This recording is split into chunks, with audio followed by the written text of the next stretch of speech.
Hello प्यारे साथियों, कैसे हैं आप लोग। उम्मीद है अच्छे होंगे। ठीक है। और सब चल रहा है, सब बढ़िया। जिंदगी अच्छी चल रही है, अच्छे से चलना भी चाहिए। ठीक। हम भी अच्छे हैं, सब अच्छे हैं। आप लोग भी अच्छे रहिए, मस्त रह के पढ़ाई कीजिए, सीखते चलिए। पढ़ाई तो कीजिए लेकिन लाइफ में सीखता है, डेली सीखना है कुछ ना कुछ।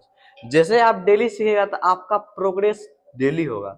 आपका प्रोग्रेस जब डेली होगा तो फिर आपको किसी भी चीज का प्रॉब्लम नहीं होगा। लगभग लगभग आप कामयाब आज नहीं तो कल होइएगा ही, क्योंकि आपने लाइफ में डेली कुछ ना कुछ सीखने का प्रयास किया है। ठीक है। तो जो भी आप पढ़ते हैं या लाइफ में पढ़ना है, पढ़ाई ठोस ही नहीं सीखा जाता है। बहुत सारा चीज होता है ना, पढ़ाई के अलावा कॉमन चीज होता है जिससे कुछ सीखा जाता है। आप लोग उनसे कम से कम सीखने का प्रयास करिए, चाहे कुछ भी सीखना हो सकता है आप कुछ स्किल सीखे, हो सकता है बात करने का कुछ तरीका सीखे, कुछ अच्छी बातें सीखे, कुछ फैमिली से अच्छी बातें सीखे, कुछ दोस्तों से सीखे। ठीक है। इसी तरह से सीखने का प्रयास कीजिए, कुछ भी सीखना है लेकिन सीखना है, डेली सीखना है। बस हो गया, उतना ही करते चलिए। तो लाइफ में आज नहीं तो कल मंजिल, क्या मंजिल तो आपके पास ही है, बशर्ते आपको खोजना पड़ता है, उसके तरफ बढ़ना पड़ता है आगे। ठीक है। तो सीखने का प्रयास करना, लर्निंग, जितना लर्निंग कीजिएगा उतना अच्छा आपको आगे अर्निंग होगा। तुरंत अर्निंग नहीं होता लर्निंग में। अर्निंग होता है लेकिन कब होता है, थोड़ा आगे टाइम लगता है तब अर्निंग होता है। तो ठीक है। आज हम शुरुआत करते हैं। इससे पहले 2 लेक्चर हो चुकी है पदार्थ के बारे में। आज पदार्थ में तीसरा लेक्चर है, जिनमें आज हम लोग पढ़ेंगे पदार्थ में परिवर्तन। इससे पहले अवस्था के बारे में पढ़े थे, अब अवस्था में परिवर्तन भी पढ़ेंगे, लेकिन उससे पहले चीज हम पढ़ेंगे पदार्थ में परिवर्तन होता क्या है, ये पदार्थ में परिवर्तन क्या होता है। ठीक है। शुरुआत करते हैं। पहला चीज होता है कि पदार्थ में परिवर्तन जो होता है, पदार्थ में परिवर्तन 2 प्रकार का होता है। कहने का मतलब है कि पदार्थ, कोई भी पदार्थ है उसमें 2 तरह से परिवर्तन हो सकता है, जिसको हम लोग एक कैटेगरी में बांट दिए हैं। उस कैटेगरी का नाम है, पहला नाम है, उस कैटेगरी में जाएंगे तो उस कैटेगरी में पहला चीज हो जाता है भौतिक परिवर्तन। क्या होता है? भौतिक परिवर्तन। पहला चीज होता है भौतिक परिवर्तन। ठीक है। और दूसरा होता है, पहला होता है भौतिक, दूसरा होता है रासायनिक परिवर्तन। तो पदार्थ में कितने प्रकार का परिवर्तन होता है? 2 प्रकार का। इसको हम लोग 2 भाग में बांट दिए जो पदार्थ में परिवर्तन होता है, एक भौतिक परिवर्तन, दूसरा रासायनिक परिवर्तन। इसको अंग्रेजी में कहते हैं फिजिकल चेंजेस, और इसको फिजिकल चेंजेस और इसको केमिकल चेंजेस। ये परिवर्तन होता क्या? हम परिवर्तन मतलब समझ रहे हैं, परिवर्तन मतलब बदलाव। कहने का मतलब जो पदार्थ पहले था, क्या परिवर्तन होने के बाद वो पहले जैसा ही रहेगा? ये परिवर्तन मतलब क्या, बदलाव, कुछ चेंजेस होना चाहिए पदार्थ में। ठीक है। तो क्या वही पदार्थ में रहेगा, चेंजेस होगा, कि वैसे का वैसे रहेगा? इसी को ना परिवर्तन बोलते हैं। जैसे मेरे अंदर कुछ परिवर्तन होगा, क्या हम पहले जैसे हैं? कि अब जो हम दिख रहे हैं, हो सकता है हम पहले जैसे नहीं होंगे, हो सकता है पहले हम बुरा आदमी होंगे, अच्छा आदमी जो भी हो, तो क्या अब वैसे हैं? मतलब नहीं है। क्या है? हम अपने आप को मानते हैं कि हम पहले जैसा नहीं है, अर्थात क्या मेरे अंदर क्या हुआ, परिवर्तन हुआ है। ऐसे ही पदार्थ में परिवर्तन होता है। उनको जैसे हम अपने आप को भी कैटेगरी में बांट सकते हैं, मेरे अंदर किस चीज में परिवर्तन हुआ है, ऐसे ही पदार्थ में परिवर्तन कैसा हुआ है। ऊपरी तौर पर परिवर्तन हुआ, ऊपर ऊपर से परिवर्तन हुआ है, या अंदर से परिवर्तन हुआ है। जैसे मान के चलेंगे मेरा बॉडी में कुछ परिवर्तन हुआ, तो ये ऊपर से परिवर्तन हुआ ना, किससे परिवर्तन हुआ? ऊपर से। लेकिन मेरे बॉडी के अंदर, क्या बोल रहे, समझ में आ रहा है? जब मेरे बॉडी के अंदर कुछ परिवर्तन हुआ तो वो कैसा परिवर्तन है? 2 तरह से परिवर्तन हो रहा है, एक बॉडी के ऊपर और एक बॉडी के नीचे, अर्थात क्या मतलब अंदर। तो बॉडी के दो मतलब परिवर्तन 2 तरह से। अब उसी में होता है, जैसे हमारे ऊपर कुछ परिवर्तन हो रहा है, इसी परिवर्तन को हम लोग बोलते हैं भौतिक परिवर्तन। समझ में आ रहा क्या बोल रहे हैं? हमारे बॉडी के ऊपरी ऊपर ऊपर कुछ परिवर्तन हो रहा है, उसको बोलेंगे भौतिक परिवर्तन। और हमारे बॉडी के अंदर, कहने का मतलब इसके पेट के अंदर या कहीं भी उसके अंदर अगर कुछ परिवर्तन हो रहा है, उसको बोलते हैं रासायनिक परिवर्तन। समझ में आ गया? एकदम अपना भाषा का प्योर भाषा, कि भौतिक परिवर्तन होता क्या, पहला चीज परिवर्तन क्या होता है, उसके बाद भौतिक परिवर्तन क्या होता है, और रासायनिक परिवर्तन। सीधी वे में एक्सप्लेन करें कि अगर कहीं कुछ परिवर्तन हो रहा, ऊपर ऊपर परिवर्तन हो रहा, ऊपर ऊपर करने का मतलब क्या, ऐसा परिवर्तन जो हमको दिख जाता है। ठीक है। ऐसा परिवर्तन जो हमको दिख जाता है कुछ कुछ उसका भाग, उसी को हम लोग बोलते हैं भौतिक परिवर्तन। और जो अंदर का गुण का परिवर्तन था, उसके अंदर कोई पदार्थ है, उसके अंदर का परिवर्तन, जैसे मान के चलते हैं ये मार्कर, ये मार्कर के ऊपर कुछ परिवर्तन, जैसे ये टूट जाएगा तो आपको दिख रहा है, तो ये कौन सा परिवर्तन है? भौतिक परिवर्तन। लेकिन इसके अंदर कुछ अगर परिवर्तन हो रहा है तो वो आपको नहीं दिख रहा है, अर्थात वो कौन सा परिवर्तन है? रासायनिक परिवर्तन। एकदम सीधी वे में एक्सप्लेन करेंगे। ठीक है। तो ये आपको समझ में आ गया कि भौतिक परिवर्तन क्या होता है, रासायनिक परिवर्तन क्या होता है, सीधी भाषा में। अब इसको और डिटेल में आगे बढ़ते हैं। ठीक है। तो पहला चीज होता है भौतिक परिवर्तन होता क्या है, ये किताब का भाषा हम लेकर के आए हैं कि भौतिक परिवर्तन क्या होता है कि ऐसा परिवर्तन जिनमें पदार्थ की अवस्था या स्वरूप में बदलाव होता है। जैसे मेरे अंदर भी बदलाव हुआ, कोई पदार्थ में बदलाव हुआ, तो वो बोले ना ऊपरी ऊपर जो बदलाव हो रहा है उसी को भौतिक परिवर्तन कहते हैं। लेकिन पदार्थ की प्रकृति में कोई परिवर्तन नहीं होता है, पदार्थ की प्रकृति में कोई परिवर्तन नहीं होता। कहने का मतलब ये हुआ, अगर जैसे मान के चलते हैं पानी, जैसे क्या मानते हैं पानी, अगर हमको पानी है, पानी से अगर हम बर्फ बनाते हैं तो क्या बर्फ से फिर पानी नहीं बना सकते हैं? अर्थात अगर पानी से बर्फ बन रहा है तो बर्फ से फिर तो पानी बन रहा है, अर्थात जो पहले चीज था वही चीज क्या है, बाद में है। अर्थात इनका प्रकृति क्या हुआ, इनका जो ये प्रकृति है नेचर, प्रकृति को अंग्रेजी में हम लोग बोलते हैं नेचर, क्या बोलते हैं नेचर, प्रकृति को अंग्रेजी में नेचर, अर्थात किसी का नेचर चेंज नहीं हो रहा है। ऐसे ही पानी का नेचर नहीं चेंज हुआ, इस साला पानी ऐसा चीज है कि इनका नेचर चेंज होगा नहीं। कैसे नहीं होगा? क्योंकि जब ये बर्फ बन रहा है तो क्या बर्फ को हम फिर से क्या बना सकते हैं, पानी बना सकते हैं। ठीक है, तो इस तरह से कुछ एग्जाम्पल लेते हैं भौतिक परिवर्तन का, इसका हम अपने भाषा में पहले डिफिनेशन लिखते हैं कि ये भौतिक परिवर्तन होता क्या है, उसके बाद आप लोग इस चीज को लिख लीजिएगा कॉपी में कि भौतिक परिवर्तन क्या होता है। ठीक है, चलिए लिखते हैं अपनी भाषा में डिफिनेशन, लिखेंगे भौतिक परिवर्तन, भौतिक परिवर्तन उस परिवर्तन को कहते हैं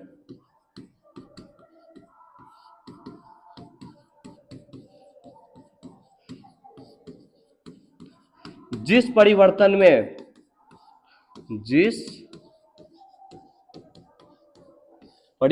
में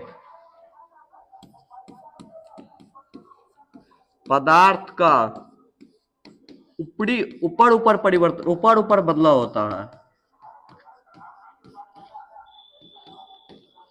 ऊपर ऊपर बदलाव का मतलब हो गया भौतिक बदलाव। बोले ना, जो कोई चीज ऊपर ऊपर होगा वो भौतिक होगा, और उनकी प्रकृति और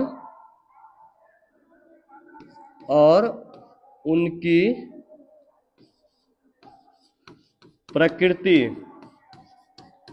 पहले जैसा रहती है, और उनकी प्रकृति पहले जैसा रहती है, पहले जैसी रहती है, इस प्रकार के परिवर्तन को भौतिक परिवर्तन कहते हैं।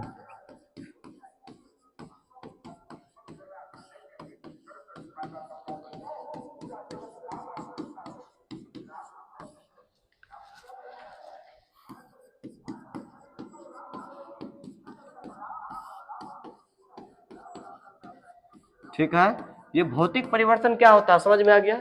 चलिए कुछ एग्जाम्पल इसका लेने का प्रयास करते हैं। जैसे बर्फ का पिघलना, जैसे बर्फ का पिघलना, अगर मान के चलते पानी से बर्फ बना दिए, ठीक है, क्या बोल रहे हैं सुनिएगा, पानी से बर्फ बना दिए, तो क्या बर्फ से फिर पानी नहीं बना सकते हैं? बन सकता है। ठीक है, तो क्या बर्फ, पानी से बर्फ बना तो बर्फ से पानी, तो क्या पानी पहले जैसा नहीं हो गया? हो गया। तो उसी परिवर्तन को बोलते हैं भौतिक परिवर्तन। उसका पानी का उबलना, क्या पानी जब उबलता है तो उबलने के बाद जब उड़ जाता है तो वो गैस के रूप में उड़ जाता है, वाष्प के रूप में, लेकिन जहां वो चिपकता है तो वो भी पानी के जगह भीग जाता है, गीला हो जाता है। ठीक है, अर्थात क्या पानी पहले जो था वही पानी क्या हो गया, बाद में हो गया। ठीक है, उसके बाद लकड़ी का काटना, क्या लकड़ी को काट करके लकड़ी नहीं बना, लकड़ी ही रहता है ना। ठीक है, लोहे का आकार बदलना, लोहे को आकार बदल देंगे, क्या लोहा लोहा नहीं रहेगा? पहले जैसा ही रहता, पहले की जैसी प्रकृति की रहती है। तो इसी प्रकार के जो परिवर्तन होता है पदार्थ में, जो ऊपर ऊपर परिवर्तन होता है और उनका प्रकृति पहले जैसा रहता है, इस प्रकार के परिवर्तन को हम लोग बोलते हैं भौतिक परिवर्तन। ठीक है, चलिए नेक्स्ट परिवर्तन है रासायनिक परिवर्तन। आप लोग अगर लिखना चाहते हैं तो इनको लिख सकते हैं, वीडियो पॉज करके लिख लीजिए। ठीक है, नेक्स्ट है रासायनिक परिवर्तन। ठीक, अब ये रासायनिक परिवर्तन क्या होता है? ठीक है,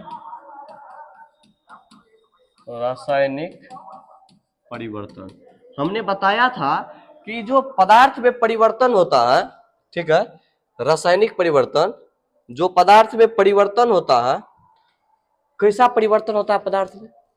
हमने बताया जो ऊपर ऊपर, हम मान के चलते मेरे बॉडी के ऊपर ऊपर हो सकता है, मेरा नाक में छेद करवा लिया तो क्या बॉडी का ऊपरी पार्ट नहीं चेंज हो गया? थोड़ा सा परिवर्तन हो गया। अगर हाथ ये कट गया तो मेरा ऊपरी चीज में परिवर्तन होगा, मेरा बॉडी का जो स्ट्रक्चर था उसमें परिवर्तन हो गया। ये ऊपरी परिवर्तन अर्थात भौतिक परिवर्तन कह सकते हैं। लेकिन अगर मेरे पेट के अंदर या बॉडी के अंदर अगर कुछ परिवर्तन हो रहा है, कुछ चेंजेज हो रहा है, इसी को हम लोग क्या बोलते हैं, रासायनिक परिवर्तन। ठीक है, तो अगर इनका डिफिनेशन लिखते, इनके बारे में तो हम बता दिए डिटेल से, अब इनका लिखने का प्रयास करते हैं डिफिनेशन। रासायनिक परिवर्तन का डिफिनेशन लिखने का प्रयास करते हैं। यहाँ लिखते हैं रासायनिक परिवर्तन होता क्या है, लिखेंगे रासायनिक परिवर्तन,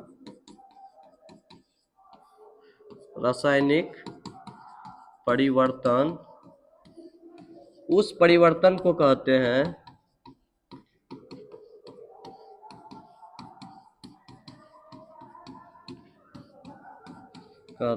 जिस परिवर्तन में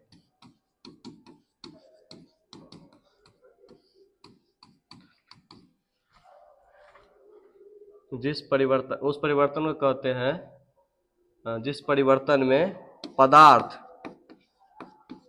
जिस परिवर्तन में पुराने पदार्थ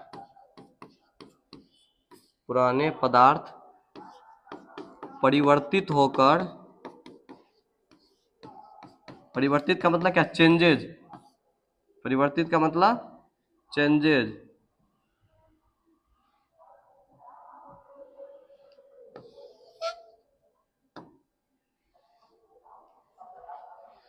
परिवर्तित होकर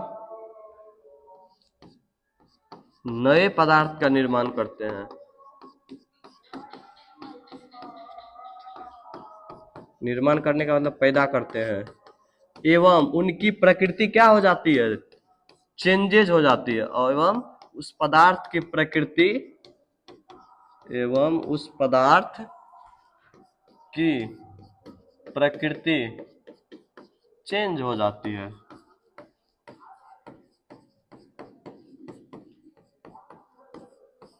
एवं उस पदार्थ की प्रकृति क्या हो जाती है, चेंज हो जाती है। ठीक है, उसी ऐसे परिवर्तन को हम लोग बोलते हैं क्या चीज, रासायनिक परिवर्तन।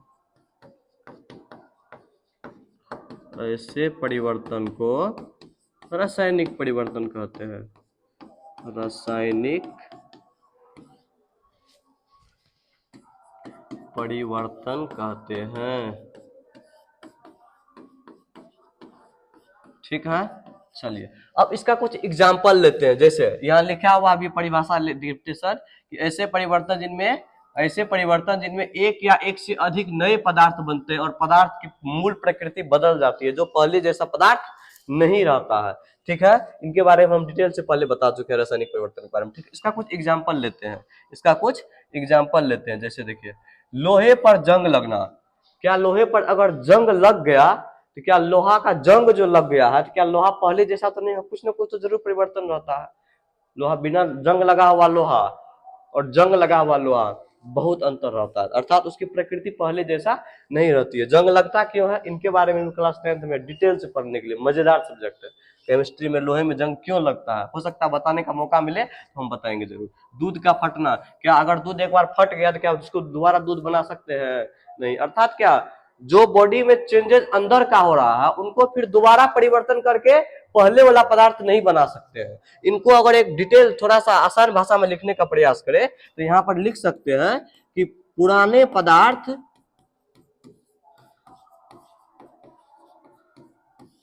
बराबर नए पदार्थ, पुराने पदार्थ बराबर नहीं होगा किसके, नए पदार्थ के। ये चीज एक बार आप आराम से इसमें लिख लेंगे, थोड़ा सा खोपचा कंसेप्ट के रूप में याद करने के लिए।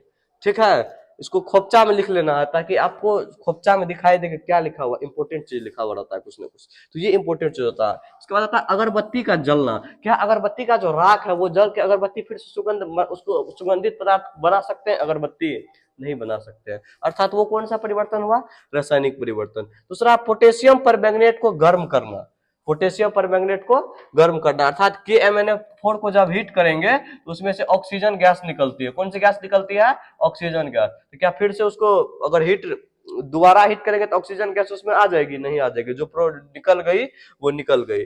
ठीक है, उनके बाद आता है कार्बन डाइऑक्साइड की खोज में चूने के पानी का दुधिया होना, 2 बिलियन को मिलाकर ठोस पदार्थ का बनना। ये सारा एग्जाम्पल जो होता है ना, ये सब एग्जाम्पल ये सब एग्जाम्पल है क्या चीज का, थोड़ा सा डीप एग्जाम्पल है। ये एग्जाम्पल है रासायनिक अभिक्रिया का, ठीक है। ये थोड़ा सा डीप एग्जाम्पल है कि कार्बन डाइऑक्साइड की खोज में चूने के पानी का दूधिया होना, अर्थात जो चूना का अगर किसी पानी में घोलते हैं तो वो दूध के कलर का हो जाता है, वो तो उसके बाद उसमें से जो गैस निकलती है वो गैस होता है CO2। ये क्लास 10th क्लास की चीज होती है। वो कौन सी गैस होती है, CO2 अर्थात कार्बन डाइऑक्साइड गैस। तो क्या फिर से अगर हम उनको पानी में डाल के अगर पानी से निकाले तो क्या फिर से CO2 गैस उससे निकलेगा, नहीं निकलेगा। जो अर्थात पदार्थ में इस प्रकार का जो परिवर्तन होता है, कहने का मतलब जो एक बार हो गया फिर दोबारा वैसा नहीं हो सकता है, तो ऐसा परिवर्तन को हम लोग बोलते हैं कौन सा परिवर्तन, रासायनिक परिवर्तन। ठीक है, तो हम लोग पढ़ लिए पदार्थ में कितने प्रकार के परिवर्तन होते हैं। यहाँ से ध्यान से सुनिए, आंख कान मुंह नाक जो भी है सब एकदम मेरी तरफ फोकस कीजिए कि हम बोल क्या रहे हैं। पहला चीज कि पदार्थ में परिवर्तन, पदार्थ में परिवर्तन को कितने कैटेगरीज में बांटा गया, कितने कैटेगरीज में है, दो। पहला चीज भौतिक परिवर्तन, दूसरा रासायनिक परिवर्तन। भौतिक परिवर्तन का इंग्लिश फिजिकल चेंजेस, दूसरा केमिकल चेंजेस। ठीक है, तो भौतिक परिवर्तन किसे कहते हैं, पहला चीज सिंपल भाषा में, छोड़िए भाड़ में जाओ कुछ क्या लिखा हुआ हमको उससे मतलब नहीं। पहला चीज याद रखने का तरीका, कोई पूछे तो बोलना क्या है, बोलेंगे ऐसा परिवर्तन। भौतिक परिवर्तन उस परिवर्तन को बोलते हैं जो ऊपर ऊपर परिवर्तन होता है, मतलब ऐसा परिवर्तन जो हमको दिख सके, समझ में आ रहा है, वैसे परिवर्तन को हम लोग बोलते हैं भौतिक परिवर्तन। अर्थात उसमें कुछ नया पदार्थ नहीं बनता है, जो पुराना पदार्थ अगर वो परिवर्तन हो गया, कुछ उसमें बदलाव हो गया तो वो पुराना पदार्थ के जैसा फिर से, पूरा तो 100% नहीं होता है लेकिन लगभग लगभग उसके जैसा हो जाता है। तो इस प्रकार के परिवर्तन को भौतिक परिवर्तन बोलते हैं। रासायनिक परिवर्तन अर्थात पदार्थ में होने वाला ऐसा परिवर्तन जो अगर एक बार हो गया तो फिर दोबारा उसके जैसा नहीं हो सकता है, अर्थात उनकी प्रकृति पहले जैसी नहीं हो सकती है। ठीक है, और उनके अंदर कुछ चेंजेस होता है अंदर में, और वो हमें दिख नहीं सकता है, कुछ दिखेगा भी तो कुछ नहीं, मतलब मैक्सिमम नहीं दिखता है। ठीक है, तो ऐसे परिवर्तन को हम लोग बोलते हैं रासायनिक परिवर्तन। ठीक है, अब नेक्स्ट टॉपिक आता है, अब आप लोग के लिए नेक्स्ट टॉपिक आता है कि पदार्थ की अवस्था में परिवर्तन। क्या क्या टॉपिक आता है, पदार्थ की अवस्था में परिवर्तन। ठीक है,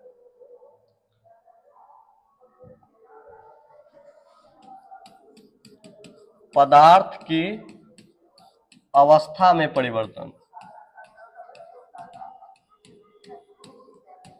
इससे पहले किस चीज को हम लोग पढ़े, पदार्थ में परिवर्तन। अब पढ़ने वाले हैं अवस्था में परिवर्तन। इससे पहले कुछ भी बन सकता था, कोई पदार्थ लिए कुछ बना दिए, लेकिन अब सिर्फ अवस्था में चेंजेस कर, जैसे ठोस से द्रव। अवस्था तीन प्रकार के होते हैं ना, पहला सॉलिड, दूसरा लिक्विड और तीसरा गैस। अब इसी तीन परिवर्तन में पदार्थ का एक्सचेंजेस करेंगे, जैसे हो सकता है सॉलिड से लिक्विड बनाए, लिक्विड से गैस बनाए, गैस से सॉलिड बनाए, कुछ भी कर सकते हैं। ठीक है, इस तरह से मान के चलते हैं। तब एक एग्जांपल लेने का प्रयास करते हैं, मतलब समझने का प्रयास करेंगे। जैसे अगर देखिए यहाँ कुछ एग्जांपल है हमने लिया है, देखिए जैसे हो गया पिघलना, कोई चीज पिघलता है, कोई चीज पिघलता है तो क्या होता है, अगर मान के चलिए बर्फ है, क्या चीज है, बर्फ। तो क्या ये बर्फ जो है, ये जो बर्फ है, ये बर्फ जब पिघलता है तो क्या ये बर्फ अभी ठोस में है, किस चीज में है, ठोस में, और जब ये पिघलेगा तो द्रव्य में बन जाता है, जल में। अर्थात ये पदार्थ की अवस्था में परिवर्तन हो रहा है, किस अवस्था में, ठोस अवस्था से द्रव्य अवस्था में। समझ पा रहा क्या बोल रहे हैं, इस प्रकार के टॉपिक को बोलते हैं, इस प्रकार के परिवर्तन को हम लोग बोलते हैं पदार्थ की अवस्था में परिवर्तन होना। एक होता है पदार्थ में परिवर्तन जो होता ही है, भौतिक परिवर्तन रासायनिक परिवर्तन, लेकिन एक होता है पदार्थ की अवस्था में परिवर्तन। ठीक है, तो ये बर्फ से बर्फ से जल बना, तो ये ठोस से द्रव की अवस्था में परिवर्तन हुआ। उसके बाद जैसे जमना है, पानी को हम लोग बर्फ में जमाए, अर्थात द्रव से क्या चीज, ठोस में, द्रव्य से ठोस में परिवर्तन कर दिए। दूसरा होता है संघनन, संघनन का मतलब क्या, गैस, गैस जब ऊपर उड़ता है वाष्प बन के, तो फिर ऊपर अगर कहीं चिपक रहा है तो वो देखते होंगे भीग जाता है, अर्थात गैस का किस चीज में परिवर्तन हो रहा है, गैस का द्रव्य में परिवर्तन होना। दूसरा हो जाता है उपधरण, ठोस से गैस में परिवर्तन होना। तीसरा होता है तापमान, अगर इसमें और टेम्परेचर की क्या भूमिका होती है आप जानते हैं। ठीक है, तो इस प्रकार का जो परिवर्तन होता है, इसी परिवर्तन को बोलते हैं क्या चीज, पदार्थ की अवस्था में परिवर्तन। ठीक है, इसमें आता है तापमान की क्या भूमिका रहती है, क्या बोल रहे हैं, समझ में आ रहा है, तापमान की क्या भूमिका रहती है। ये जो तापमान की भूमिका है कि पदार्थ की अवस्था परिवर्तन के दौरान तापमान कांस्टेंट रहता है, क्योंकि उष्मा पदार्थ के कण के बीच स्थान बढ़ाने में उपयोगी होता है। अर्थात कि पदार्थ का जब अवस्था परिवर्तन हो रहा है तो वहां टेम्परेचर कांस्टेंट रहना चाहिए, कहिए क्यों? तब आसानी से दिखेगा आप लोग को। जैसे मान के चलिए बर्फ है, बर्फ में अगर कभी दिए 0 डिग्री तापमान बर्फ पड़ेगा, कभी डायरेक्ट दे दिए 100 डिग्री तापमान, तो ये गलेगा ही। लेकिन ये तापमान बढ़ते बढ़ते घटते घटते नहीं, कॉन्स्टेंट कर दे, जैसे कर देंगे 50 डिग्री सेल्सियस सीधा 40 डिग्री सेल्सियस, तो ऐसा करके तापमान एक कांस्टेंट रहता है, क्योंकि उष्मा पदार्थ कण के बीच स्थान बनाने में उपयोगी रहता है। अर्थात अगर धीरे धीरे अगर तापमान मान के चलिए कांस्टेंट तापमान नहीं देंगे, कभी बढ़ाएंगे कभी घटाएंगे, तो ऐसे में क्या होगा? अगर मान के चलिए बोलते हैं जैसे बर्फ है, अगर हमको बर्फ को क्या करना है? जल बनाना है, बर्फ को जल बनाना है। अगर बर्फ को जल बनाना है, ठीक है, तो क्या अगर हम बर्फ पे टेम्परेचर कभी 0 डिग्री टेम्परेचर तो रहेगा, कभी 10 दे दिए, कभी 30 दे दिए, कभी 40 दे दिए, ठीक है, अर्थात चेंजेस करते रहे कुछ न कुछ, तो क्या ऐसे में क्या होगा कि जो बर्फ का कण है, कभी ज्यादा टेम्परेचर दिए तो फास्ट टूटेगा, ठीक है, कम टेम्परेचर दिए तो फिर चिपकने लगेगा। प्रोसेस फास्ट होता है, लेकिन इतना फास्ट भी नहीं होता, थोड़ा कम कम में फास्ट होता है। लेकिन होगा क्या? जैसे ज्यादा प्रेशर, ज्यादा टेम्परेचर दे रहे हैं, ज्यादा तापमान दे रहे हैं, तो बर्फ के अंदर जो कण मौजूद है, जो बर्फ के अंदर कण मौजूद है, वो क्या होगा कि थोड़ा जैसे ज्यादा तापमान दे रहे हैं तो फास्ट टूटेगा, जैसे फिर कम तापमान किए फिर वह धीरे धीरे चिपकने लगता है, अर्थात प्रोसेस होने में बहुत लंबा टाइम लग जाएगा। इसीलिए अगर इसका टेम्परेचर हम लोग क्या करते हैं, इसलिए इसका टेम्परेचर कुछ कांस्टेंट रख देते हैं, ताकि इनके कण के बीच जो चेंजेस होगा, परिवर्तन होगा, वो एकदम सेपरेटली तरीका से होगा, ठीक है। तो इस तरीका इसी प्रकार से जो होता है कि बर्फ का जल में परिवर्तन होता है, तो टेम्परेचर कैसा रहता है कांस्टेंट। ये एग्जाम में पूछने वाली सवाल है कि अगर मान के चलते हैं किसी भी पदार्थ का अवस्था में अगर परिवर्तन करेंगे तो तापमान क्या रहता है, इसका जवाब है कांस्टेंट, अस्थिर रहता है, अचर रहता है, ठीक है, इसको याद रखिएगा। चलिए नेक्स्ट टॉपिक, अब आता है नेक्स्ट टॉपिक द्रव्यमान और वजन। ये क्या होता है? आप लोग ने पढ़ा होगा द्रव्यमान क्या होता है। कहने का मतलब अगर मान के चलते हैं, अगर किसी का द्रव्यमान, किसी का वजन 40 किलो है, तो क्या इनका द्रव्यमान 40 किलो है और वजन दोनों 40 किलो है, या सिर्फ द्रव्यमान 40 किलो है, कि वजन 40 किलो है, कि दोनों 40 किलो है? इसी कंफ्यूजन को दूर करने का, इसका आप लोग अगर जवाब पता होगा तो अभी बताने का प्रयास करिएगा, मेरे बिना बताए होंगे ये होता क्या है। क्या 40 केजी मान के चलते हैं, यहाँ कोई आदमी है, ठीक है, ये आदमी है, इस आदमी का मास जो है 40 केजी है, ठीक है, मास का मतलब वजन, जो भी आप कह सकते हैं, ये 40 केजी क्या है, इसका द्रव्यमान है किसी आदमी का, या वजन है 40 केजी। ये आदमी अभी धरती पर खड़ा है, किस पर खड़ा है? धरती पर। जवाब देने का प्रयास कीजिएगा, चलिए ठीक है, आप लोग बताइएगा ये है क्या चीज। इसके बारे में अभी हम डिटेल से बताने का प्रयास करते हैं, द्रव्यमान और वजन होता क्या है। देखिए द्रव्यमान होता है ऐसा चीज ना जो फिक्स होता है। अगर मेरा द्रव्यमान, अगर मान के चलते मेरा मास, ये मैं हूं मान के चलते हैं, आप लोग नहीं है, आप लोग बोलेंगे कि हम बेइज्जती करते हैं सर, ऐसा कुछ भी नहीं है, मैं खुद का बेइज्जती करता हूं, ये मैं हूं, ये मैं हूं। मान लेते हैं मेरा वजन, मान क्या लेंगे, मान मेरा वजन अभी 55-56 किलो, मान लेते हैं मेरा मास है 56 किलो। मास का मतलब क्या? द्रव्यमान हिंदी में। मेरा द्रव्यमान है 56 केजी का, मेरा द्रव्यमान है,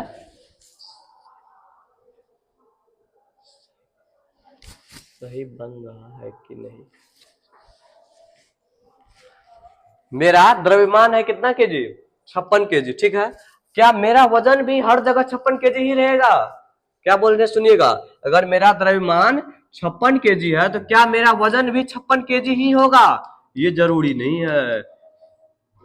वजन होता क्या, पहले ये चीज समझिए। वजन ऐसा चीज है ना, ये मास तो कहीं हर जगह कांस्टेंट रहेगा, चाहे हम चंद्रमा पे चल जाए, चाहे धरती पर रहे, मंगल पे चल जाए, कहीं भी चल जाए, पानी में भी चल जाए, तो मेरा द्रव्यमान फिक्स रहेगा, बशर्ते वजन बढ़ घट सकता है। क्यों? क्योंकि ये जो वजन होता है ये ग्रेविटी फोर्स के साथ कैलकुलेट होता है, ग्रेविटी गुरुत्वाकर्षण बल के साथ। किसके साथ?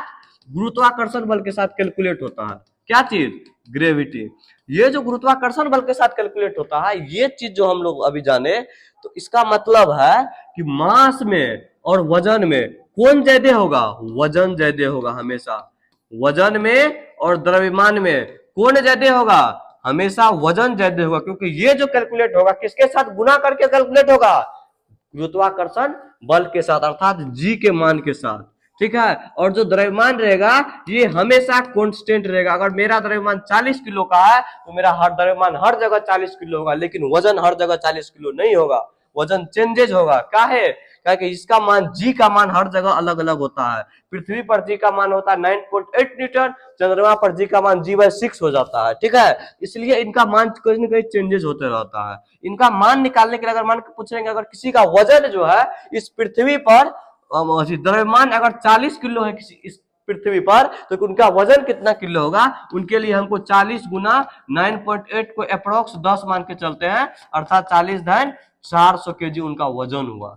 क्या बोल रहे हैं, समझ में आ रहा है? अब से वजन को और द्रव्यमान को सेम चीज नहीं बोलेंगे, वजन अलग चीज है और द्रव्यमान अलग चीज है। इसी डिफरेंस को हमको आपको बताने के लिए टॉपिक लेना पड़ा कि द्रव्यमान और वजन होता क्या है। इनके बारे में थोड़ा थोड़ा और कुछ बात है, देखिए हम आपके लिए लेकर आए हैं। देखिए क्या सब है इसके बारे में।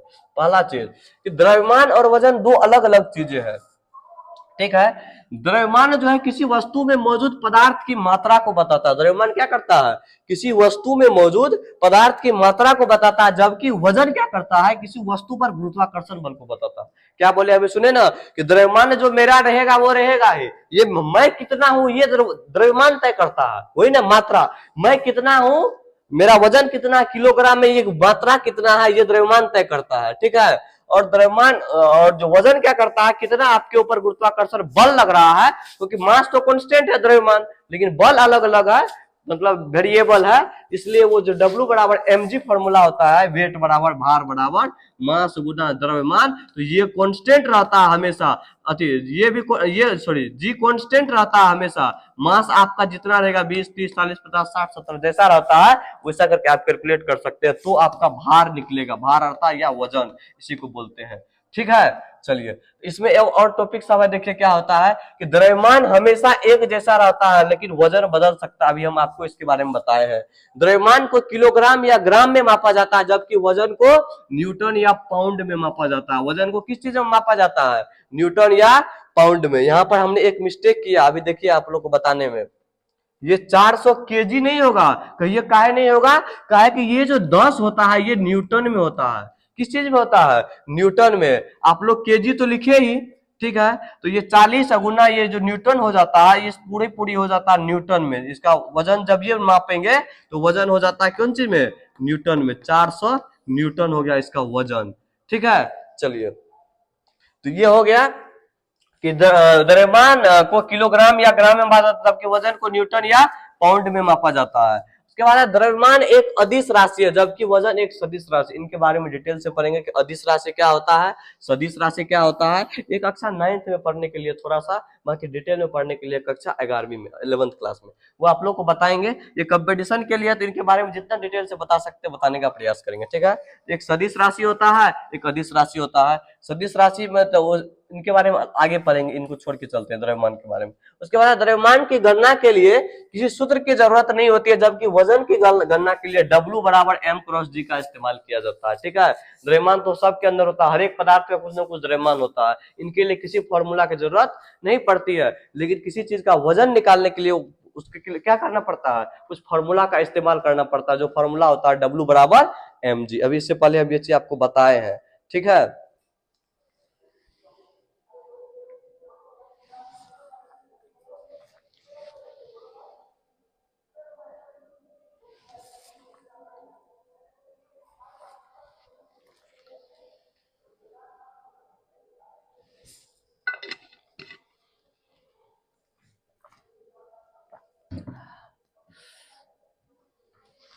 चलिए ठीक है। अब आता है कि द्रव्यमान और वजन में अंतर को समझने के लिए रॉकेट का लॉन्च उदाहरण लिया जा सकता है। लॉन्च के समय रॉकेट का द्रव्यमान सबसे ज्यादा होता है। अभी देखे होंगे चंद्रयान 3 लॉन्च हुआ है। ठीक है, चंद्रयान 3 जब लॉन्च हुआ है और एलोन मस्क का फाल्कन भी लॉन्च हुआ है। ठीक है, जब देखे होंगे ये फाल्कन जब लॉन्च हुआ था तो इस टाइम उनके पास ढेर सारा मटेरियल लगा होता है। जब ये लैंड कर गया, लैंड करने के बाद देखे होंगे कई जब ये लैंड कर गया तो लैंड करने के बाद देखोगे बहुत सारा चीज झड़ जाता है, धीरे धीरे धीरे धीरे धीरे धीरे रास्ते में टूटता जाता है, अर्थात अपशिष्ट पदार्थ बनते रहता है, अपशिष्ट पदार्थ गिरते रहता है उससे। लेकिन इसका वजन भी सबसे ज्यादा होता है। लॉन्च से कुछ मिनट बाद रॉकेट का द्रव्यमान और वजन दोनों कम हो जाता है। ठीक है। तो ये एग्जांपल हम रॉकेट के उड़ने की वजह से समझ में आ सकता है कि लॉन्च के समय रॉकेट का द्रव्यमान सबसे ज्यादा होता है, ठीक है, लेकिन इसका वजन भी उस टाइम ज्यादा होता है। लॉन्च का जब कुछ मिनट हो जाता है उसके बाद रॉकेट का वजन और द्रव्यमान दोनों कम हो जाता है। क्या हो जाता है? कम हो जाता है। क्यों? क्योंकि उस टाइम जो ऊपर जैसे जैसे जाते हो सकता है ग्रेविटी बढ़ सकती है, घट सकती है, तो वजन मास तो कम होगा, क्योंकि उनका अपशिष्ट पदार्थ क्या होते रहता है, नीचे गिरते रहता है, तो मास कम हो जाएगा। मास कम होगा तो अगर ग्रेविटी फोर्स उधर घटेगी तो ग्रेविटी वेट भी मतलब भार वजन भी क्या होगा? कम होगा। ठीक है, तो चलिए अब तो आप समझ में आ गया भार और वजन क्या होता है। ठीक है, चलिए आज के लिए इतना ही रखते हैं। ठीक है, आगे नेक्स्ट लेक्चर पढ़ने वाले हैं आप लोग को, फिजिक्स का लेक्चर होगा जिसमें आप अभी पढ़ेंगे सदिश अदिश के बारे में, यूनिट पूरा मात्रक क्या होता है, हर एक चीज के बारे में। ठीक है, तो पूरा पढ़ेंगे। तब तक के लिए जय हिंद।